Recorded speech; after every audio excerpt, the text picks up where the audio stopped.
It is 2005. I'm on board this train. It's called the Shinkansen train, and it's in Japan. It used to be the fastest train on Earth. And at the time, I was working on my postdoctoral research in molecular biology and genetics. And I was thinking that my career is going exactly like this train. Very fast, but I didn't know where and when I was going to get off. Have you ever been in a situation that you feel that your career or your life hasn't been exactly determined by yourself? Have you ever felt that the path that you're leading has been influenced by others? Well, that's how I felt on that train. But let's take things from the beginning. I was born in Athens, and I was a good pupil at school. At the time, good pupils had a few selections: medicine, law, sciences, engineering, or perhaps economics. Despite having a very creative side, I decided to study sciences. That's me. And you can see the side effects of my experiments on my hair. I did well throughout that journey. However, there was a point that I reached that I was suffocating in the research laboratory. So I wanted to do something else. Hence, I had a second puberty at the age of 32. And I thought I will do anything else other than science. A friend of mine at the time said, "Would you like to set up a startup company in ship brokering?" And I said, yes, this is exactly what I want to do. And we started a company which has the world record in the fact that it revenued €0 in its 9 months of its presence. So I thought, perhaps entrepreneurship isn't for me. And then what happened at the time, somebody invited me to be his best man at his wedding. And I gave a speech, and there were about 200 people there, and about 20 of them laughed. So I thought, this is it, I will become a stand-up comedian. And I started together with this group doing those shows all around Athens, and they went great. All 4 of the attendees at the time were laughing. The club promoter, the director of the show, the security guy, and my mother. So I thought maybe comedy isn't for me either. I then decided to travel the world without having much money. And in fact, not surprisingly, I learned more from traveling around the world than throughout my 14 years of my studies. And then after that, I went to that party. And somebody asked me, "Theo, could you tell us what is your PhD thesis on about?" I said, of course, it's easy. I'm studying the DNA variation on the human XQ22. And they didn't ask anything else.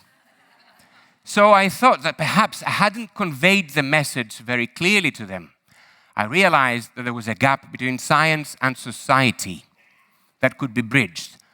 And I thought, this is an opportunity. This is what I would like to do. Hence, I founded Psycho, I know, but it's for science communication, which is an organization which is running programs around the world about science engagement and making science simple. Ever since, I've been running it, and it has been my passion. But from a predefined career path to the uncharted waters that I chose, it was a long and a hard journey. But it was also very insightful. And I'm here with you today in order to share with you the 4 elements of a growth mindset that I learned along the way. And they are the iguana component, the Jane approach, the Yiannis mentality, and the pushback perspective. Let's start with the iguana component. Throughout that second puberty, I traveled to the Galapagos Islands. This is where Darwin first described the theory of evolution. And as a biologist, I've always wanted to go there. On the Galapagos Islands, you will find those animals, the iguanas, the land iguanas. Land iguanas drifted from South America thousands of years ago on board logs and vegetation to reach the Galapagos Islands. Now, once they reached those islands, some of those islands didn't have enough food for them. So the iguanas were left with this dilemma: either adapt or die. And a few of them started doing the unthinkable. They started diving into the ocean in order to seek for food. Over the years, those brave ones, they started getting darker in color in order to absorb more heat. Their muscles got leaner, and most importantly, they developed those salivary glands that they could spit out the salt when they were coming out of the water. This is evolution at its best. But it's also a great metaphor for adaptation in your personal growth. It's not always the smarter ones that are actually surviving, but sometimes it's the ones who adapt to the environment. And this is what I had to do too. To move on from scientific research and writing grants and collecting data to becoming a science communicator and an entrepreneur, I had to create concepts, sell projects to people, and manage people. It was adaptation. But even when you adapt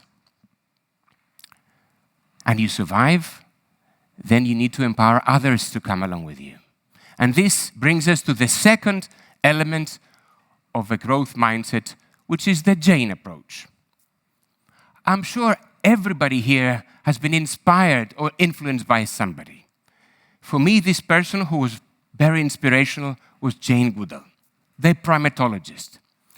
Now, when Jane went to Africa 60 years ago to study chimpanzees, she was the first one to describe that they were using tools. In a sense, she redefined Homo sapiens. Now, what she did was that she was observing those chimpanzees very carefully. When I had the chance to moderate a talk for Jane Goodall in Athens about 10 years ago, I learned the following: that she did the same thing with the local populations. She observed them, she listened to them, she trusted them, and she empowered them. And this is what we have been doing ever since. My team and I, we never just helicopter into some location, some remote population to train them about STEM without first listening to them, co-creating with them, trusting them, and empowering them. But even when you empower people, sometimes you have to take some risks. And this brings us to the third element of a growth mindset, which is the Yiannis mentality. It's 2016, and we have just started running our STEM programs in remote places all around Greece.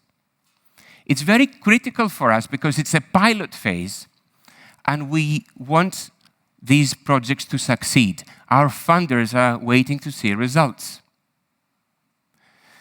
So we go to this remote island that we have trained already the science teacher into the STEM, science, technology, engineering, and mathematics methodology. And before we leave the island, she takes me to the side and she tells me, well, you know, Theo, I have this kid in the classroom who is a bit of a difficult one. He's very loud, it's hard for him to focus, he's quite disruptive. You know, are you sure you would like us to include him? Because he might disrupt the whole program. So now we are faced with a dilemma. Do we exclude Yiannis and go the safe way and get the results that we wanted? Or do we take the risk and include Yiannis? But you know, interactive science education is about inclusivity. Of course we include Yiannis. So we fly away from the island, and 4 months later we go back to see what happened. So I eagerly go to meet this science teacher, and I ask her, what happened? Did Yiannis destroy the classroom? And she puts a nice smile on her face, and she tells me, you know, Theo, this kid has been a revelation. He was the top coder I had ever had. He's a genius. All he needed was a project-based learning approach. And this tells us two things. First of all, education shouldn't be a factory line. It should be a garden that many different flowers can bloom. And secondly, if you want to grow, you need to take some risks. You need to include your own Yiannises. And this is Yiannis, by the way. And this is what became of him. But even if you include Yiannis, then sometimes you're faced with difficulties and complexities. And this brings us to the fourth element of a growth mindset, which is the pushback perspective. Now, it's 2022, and as a member of the family of the National Geographic Explorers, I received this invitation to get on board Nautilus, which is led by no other than Bob Ballard, the explorer who found the Titanic shipwreck. And we're going to study microplastics in the Pacific Ocean around the islands of Hawaii. It's a dream come true for me. And my role, that's me, by the way, hi.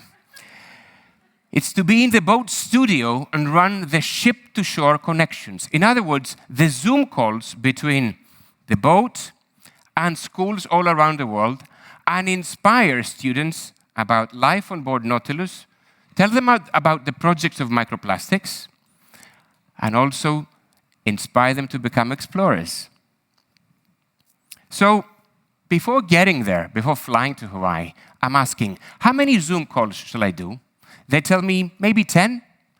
And how many students participate in each one of them? They say 25.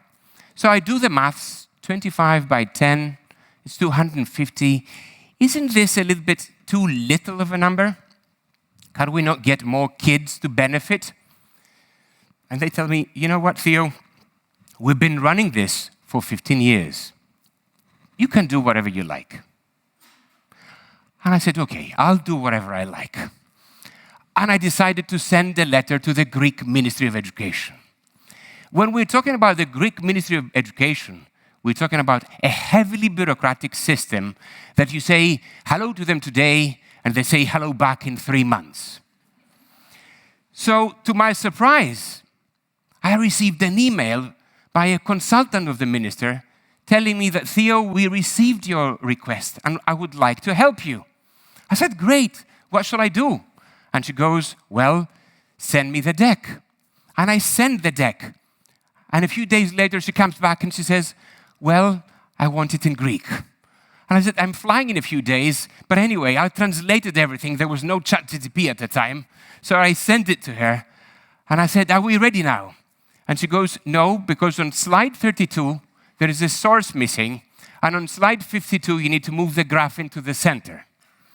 And I did that, and I said, are we ready now?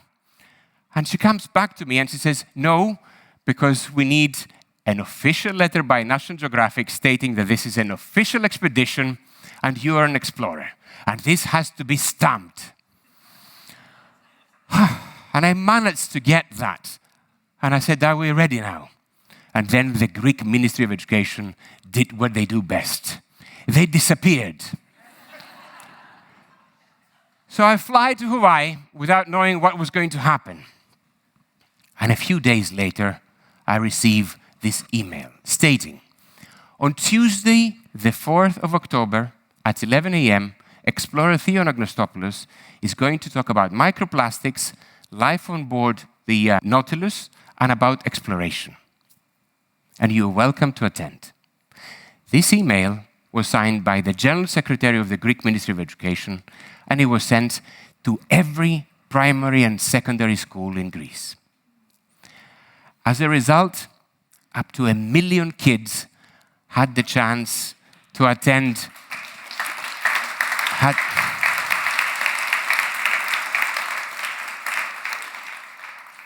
As a result, up to 1 million kids had the chance to attend this Zoom call. And while doing it, Bob Ballard came into the studio, clearly moved, and he said, Theo, you've done more of an outreach in 10 days than we've done in the past 15 years.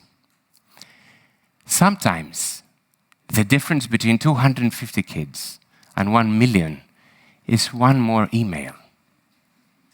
It is this time that you do not take no for an answer. Persistence matters. So let's take a breath. From a predefined career path to uncharted waters, it was a tough journey. But I learned a lot. And we talked about the 4 elements of a growth mindset. I needed the adaptation of the iguana. I needed the wisdom of Jane to listen, trust, and empower. I needed to take the risk and include Yiannis. And I needed the persistence in order to penetrate the bureaucracy. But what came up next was completely unexpected. It was the reward. But it wasn't the reward of achieving more targets. It was the reward of seeing myself developing into something different, becoming more courageous, more curious, and more connected to the others. It was a person that I hadn't known before. So, if you're ever standing at crossroads, then do take that leap forward. Get off your own train. Because growth happens when you design your own journey. This is where the real journey begins. This is where growth lives. Thank you.